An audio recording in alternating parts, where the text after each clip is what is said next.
What's up, y'all? Travers coming up this weekend. I always love this race because this race always happens right around my birthday. So I always get excited for the Travers. We've got that coming up now. Gonna have some good horses in this one. We're not going to be seeing maximum security as I hope we would be. He's going to be sitting this one out there talking about Pennsylvania Derby maybe for that one. So we'll see. At any rate, we got a lot of good ones running here. Number one, we got Owendale. He's being ridden by Florent Geroux in this one, trained by Brad Cox. He's got a good win coming out of the Ohio Derby in his last race. Not too impressive of a time, not too impressive a competition, but hey, he got the win. That's what you got to do. So he's here. His last race before that was in the Preakness where he ran third. Not a bad running in that one as well. That race won by War of Will, as we know. 154 and change in that one. He was only a length off of that one in third behind Everfast, who we'll be seeing today as well. He's been showing a lot of improvement. He's had even better workout time since that Ohio Derby. He put up a 58-second breezing, which was a bullet time at Churchill Downs. That's an amazing time. Good for Owendale. Looks like he's in great shape. Next workout was a 48 breezing, but hey, that's not bad. Owendale looks like he's in great shape. If you're looking for a long shot, I don't know. Maybe he's just ready to fire on this one. He's run really well over his career. He hits the board most of the time. He's very competitive. So, hey, you might want to consider Owendale. He's 6-1 right now, though. Not too long, but a good play possibly. Number two, we got Code of Honor. All right, Code of Honor, 4-1. At the time, I think that's going to go down. Johnny Velazquez riding him. He's trained by Shug McGahee. Code of Honor, a strong horse. He had a good win in the Fountain of Youth. Florida Derby, he came up third there, ran into a horse named Maximum Security. Then he ran in the Kentucky Derby, ran third in the Kentucky Derby, again behind a horse named Maximum Security in that one as well. Then the race after that, he took a little bit of a break. He went back to a mile. He got a win in the Dwyer, mile and 135 and change. Decent win in that one. He's going to be stretching it out today to get to that mile and a quarter. So Code of Honor is going to have to show some discipline in this one. And I think Johnny Velazquez is the right guy to show that discipline. So if the horse has enough talent, I expect him to be in a good position to probably get a win here. Now, number three, we got Highest Honors. He's a very interesting horse. Highest Honors. He's only run 3 races. He lost his first race by a neck, a maiden special weight at 6.5 furlongs. He came out after that a mile and 1/16, got a good strong win. And that one, that was at Belmont Park.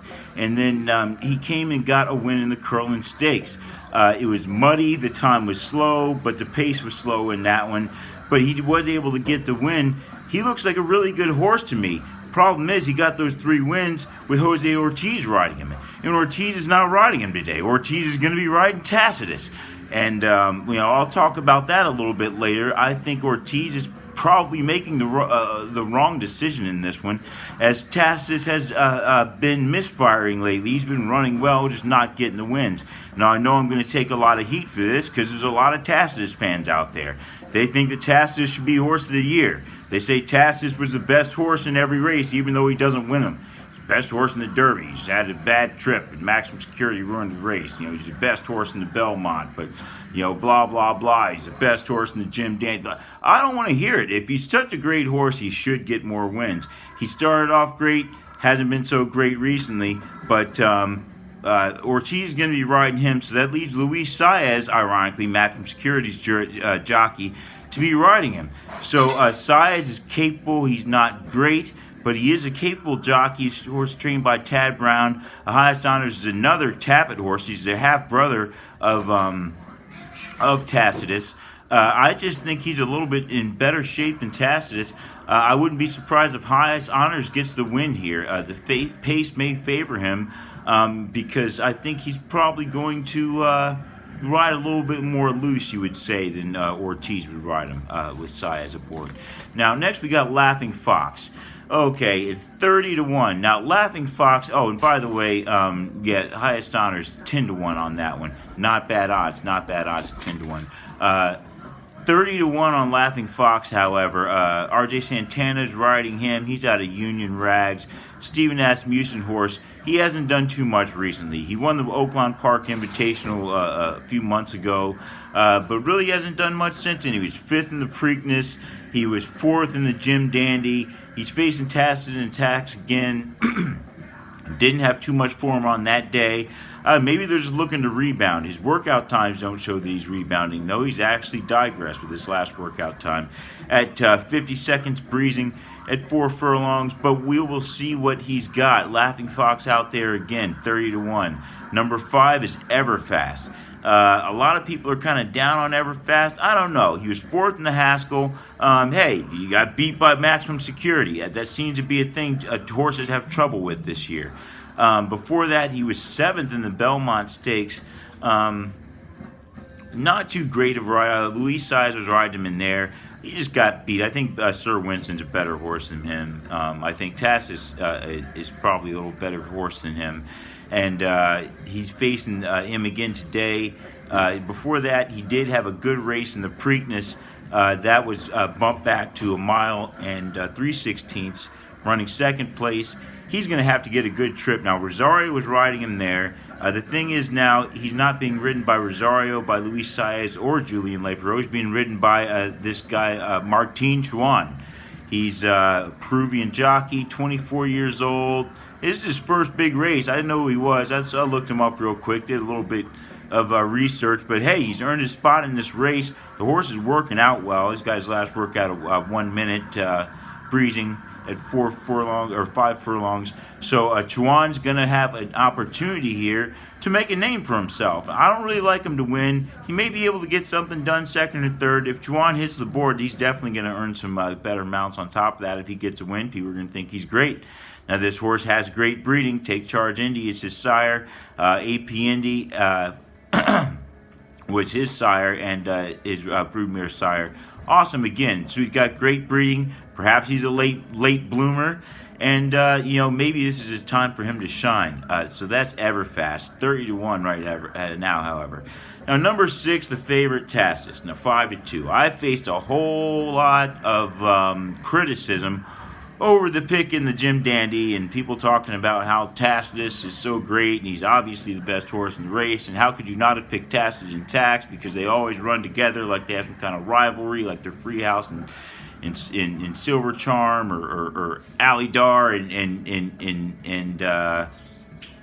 and Affirmed. I just didn't see it. Okay. I don't think there's that great of a rivalry between Tacitus and Tax. They're out here facing each other again. We'll see. They run 1-2 again, and maybe there is something to that. But I don't think so. And I just don't think Tacitus is that fast. He's very strong. He's got a lot of stamina. He can keep his pace going. He just isn't that fast. He had a decent race in the Tampa Bay Derby, 1/1/16, 141. But since then, he hasn't done too much. Goes up to 1 mile and 1/8 in the wood, 151. Kentucky Derby. He loses behind Maximum Security, running 4th with a 203. Belmont bumps it up again. He hits the board again, 2nd, a little bit closer to Sir Winston in 228. All right, so then they bump it back down to the Jim Dandy, and once again, he has trouble at the start. And 141, he runs 2nd. He was catching Tax, but he didn't win it. He didn't get the win. He's going to have to run a much better race. Enough excuses. I don't want to hear any more of this. Tacitus is the best horse in the race if he doesn't get the win here. Enough is enough. If he's so great, he needs to get a win in this one. That's it.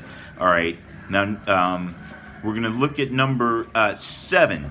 Number 7, an interesting horse, I think, Mucho Gusto. Now, he got into a bit of a duel there with Maximum Security and the Haskell. He didn't have enough to hang with him, but Mucho Gusto, he's going to be back out. He doesn't have to worry about Maximum Security in this one. Now, the race before that, he won the Affirmed Stakes. Not too impressive of a time, but he got a decent win there. You got a win in the La Brea, what is that, at Santa Anita. Before that, he did have a race, Sunland Derby, set extremely fast fractions. That was, I believe, 45-second opening. He did in that, yes, 45-second opening in a mile and an eighth.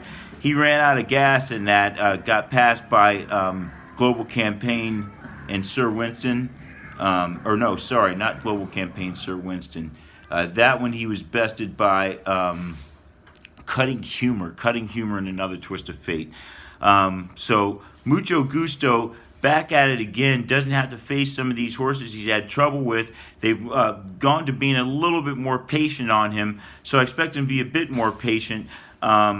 He may end up getting the lead in this. He does have a chance to steal it. Bob Baffert's a trainer. He may just try to go the Arrogate style and just we're going to do like Arrogate and take off and just leave him behind. Go for the track record. I wouldn't be surprised if Mucho Gusto does such a thing.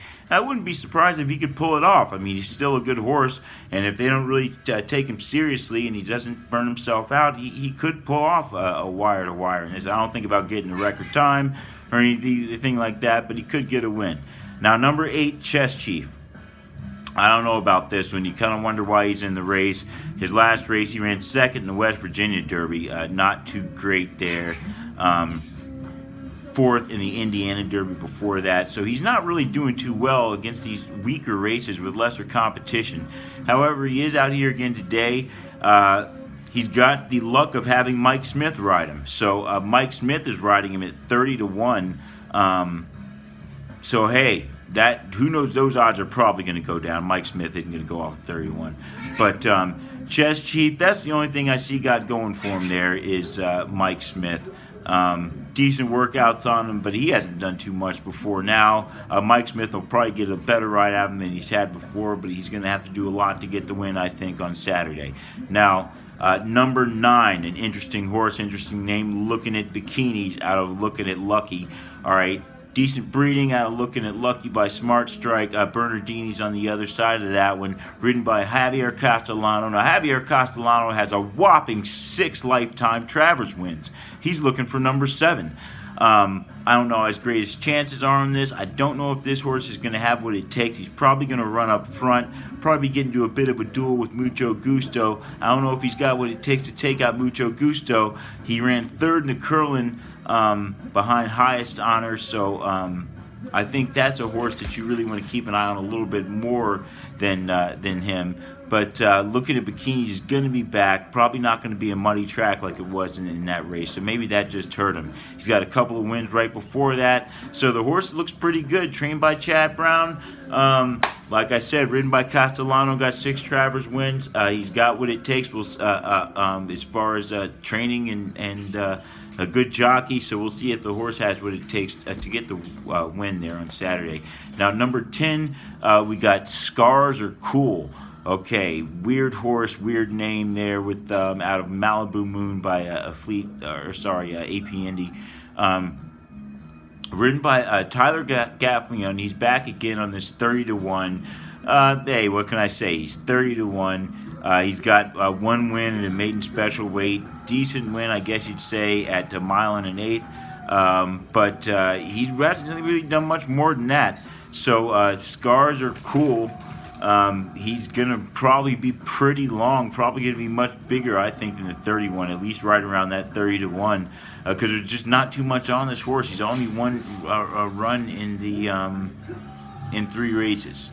So, at any rate, that's the 10. Scars Are Cool. The 11, Endorsed, all right. Endorsed, 15-1. He's ridden by Joel Rosario. Decent breeding there out of Medalla de Oro. He's got Tappet on the other side of that, trained by Kerry McLaughlin. Now, he ran 2nd in the Curlin Stakes behind Highest Honors. I'd probably like him a little bit more, I'd say, than Looking at Bikinis. Rosario's riding him, of course. You gotta like that. Now, in the Curlin Stakes, he was ridden by Joe Bravo. That didn't work out. They're going back to Rosario, who got the win on him in his last win before that, an allowance race.